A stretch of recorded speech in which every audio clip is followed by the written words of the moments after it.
नमस्कार. आज आपण करतोय मस्त गरमागरम नाचणीचे सूप. अतिशय पौष्टिक आणि हेल्दी असे हे सूप आहे. अगदी कमी साहित्यात हे सूप तयार होते. सूप तयार करण्यासाठी आपण इथे नाचणीचे पीठ, गाजर, कॉर्न आणि भाजून घेतलेल्या जिऱ्याची पावडर घेतलेली आहे. आता आपण कॉर्न बॉईल करून घेऊयात. पाणी उकळलेले आहे, त्यामध्ये कॉर्न टाकून घेतले. अगदी 1च मिनिटासाठी आपल्याला कॉर्न बॉईल करून घ्यायचे आहे. कॉर्न बॉईल होत असतानाच त्यामध्ये थोडेसे मीठ टाकून घ्यायचे, म्हणजे कॉर्नमध्ये मीठ हे छान घुसते. पाणी गरम असल्यामुळे कॉर्न टाकल्यानंतर अगदी मिनिटभरातच पाण्याला उकळी येते. कॉर्नला शिजायला हे अजिबातच वेळ लागत नाही. यामध्ये मी फक्त गाजर आणि कॉर्नच टाकून घेते, कारण नाचणीला स्वतःची ही फारच छान टेस्ट असते, म्हणून जास्त भाज्या ह्या टाकत नाही. पण तुम्हाला जर आवडत असतील तर तुम्ही अजून भाज्या देखील टाकू शकतात. कॉर्न बॉईल झाले आहेत. आता गॅस बंद केला आहे. त्यामध्ये बारीक चिरलेला गाजर टाकून घेतला. या सूपमध्ये आपण कॉर्न आणि गाजर टाकतो, त्यामुळे सूप प्यायल्यानंतर पोट भरल्यासारखे देखील वाटते.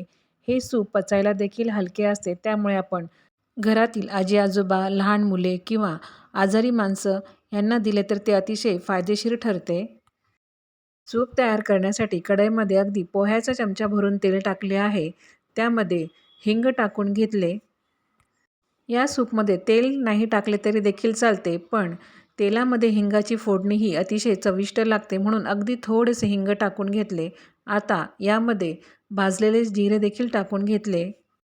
नंतर यामध्ये 2 चम्मच भरून नाचणीचे पीठ टाकून घेते. एका व्यक्तीसाठी जर करायचे असेल तर 2 चमचे भरून नाचणीचे पीठ हे पुरेसे आहे.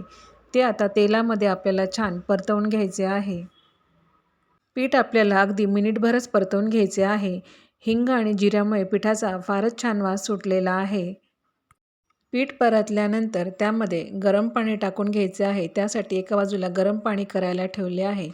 पहा, पीठ परतवून झाले आहे. आता त्यामध्ये वाटीने मोजून 2.5 वाटी पाणी टाकून घ्यायचे आहे.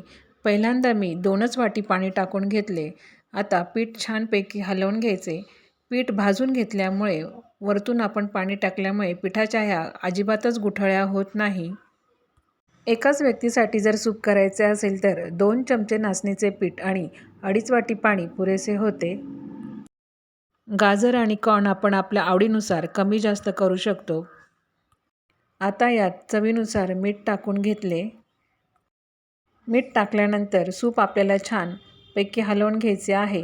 नंतर यामध्ये आपण बॉईल केलेले कॉर्न आणि गाजर देखील टाकून घेते. अगदी मोजून 5 मिनिटांमध्ये हे नाचणीचे स्वादिष्ट आणि पौष्टिक असे सूप तयार होतात. ज्या ताई आपल्या जॉब करण्यासाठी जातात त्यांच्यासाठी हे अतिशय पौष्टिक असे आहे आणि पटकन तयार होणारे आहे. यात मी उरलेले अर्धा वाटी पाणी देखील टाकून घेतले. आता फक्त एक बॉईलच आली की आपले सूप हे तयार झाले. यात तुम्ही वरून बारीक चिरलेली कोथिंबीर, पुदिना किंवा लिंबाचा रस देखील टाकू शकतात. यामुळे चव ही अतिशय छान लागते. ताक टाकून जरी हे सूप केले तरीसुद्धा हे अतिशय छान लागते. पण मी यामध्ये 1 चम्मच आंबट दही टाकून घेते आहे. यामुळे देखील चव ही अतिशय छान येते. असे हे नाचणीचे पौष्टिक सूप आपण 3ही ऋतूमध्ये करू शकतो. अतिशय पौष्टिक आणि पचण्यासाठी हलके असे हे सूप आहे. हे सूप प्यायल्यानंतर 2-3 तास तरी अजिबातच भूक लागत नाही. नक्की ही अशी हेल्दी नाचणीच्या सूपची रेसिपी तुम्ही करून पहा. तुम्हाला ती फारच आवडेल आणि यातील कॉर्न देखील अतिशय टेस्टी लागतात. ते तर लहान मुलांना फारच आवडेल.